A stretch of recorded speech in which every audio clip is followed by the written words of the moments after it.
Good morning বন্ধুরা, দেখো আমি চলে এসেছি আজকে রান্নার একটা নতুন ভিডিও নিয়ে। আজকে আমি বানাবো থোড় দিয়ে চিংড়ি ঘন্ট, যেটা একটু অন্যরকমভাবে তৈরি করছি। তো তোমরা দেখতে থাকো ভিডিওটা, কেউ স্কিপ করো না। তো আমি চিংড়ি মাছটাকে ভেজে নিলাম, নিয়ে সেই তেলেই একটু গোটা জিরে, শুকনো লঙ্কা, তেজপাতা ফোড়ন দিয়ে তার মধ্যে আমি আলুটা দিয়ে দিলাম। আলুটাকে ভালো করে ভেজে নেব। এবারে আমি এর মধ্যে রসুন, আদা আর টমেটো দিয়ে দিলাম, দিয়ে এবার এটাকে ভালো করে একটু ভেজে নেব। ভেজে নিয়ে আমি এর মধ্যে ধনে গুঁড়ো, জিরে গুঁড়ো, কাশ্মীরি লঙ্কার গুঁড়ো আর নুন দিয়ে একটা মশলা বানিয়ে রেখেছিলাম, যেটাকে এখন আমি দেব।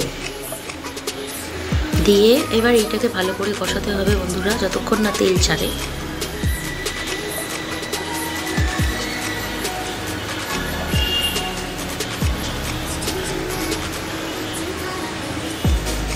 এবার আমি এই মশলাটাকে একটুখানি ঢেকে দেব, যাতে এর থেকে একটু তেলটা বেরিয়ে যায়। দেখো বন্ধুরা, আমি ঢেকে দিয়েছিলাম, আমার মশলাটা ভালো মতো কষে গেছে, তেলও ছেড়ে দিয়েছে।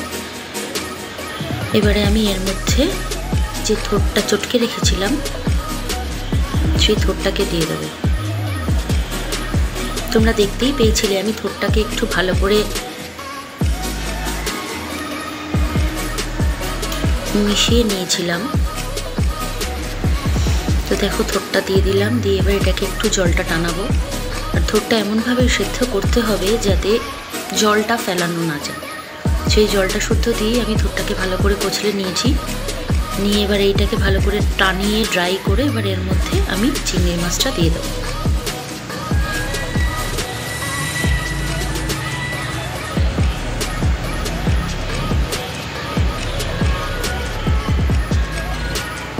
তো দেখো এবার চিংড়ি মাছটা দিয়ে আমি ভালো করে থোড়টাকে নাড়িয়ে নিলাম।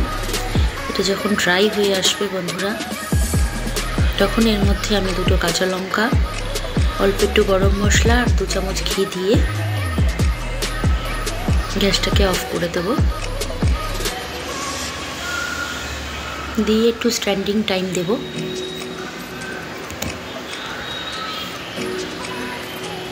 বেশ, আমার রান্নাটা কমপ্লিট হয়ে গেছে বন্ধুরা। তোমরা এই রান্নাটা এরমভাবে করে দেখো, খেতে ভালো লাগে খুবই, একটু অন্যরকমও হয়।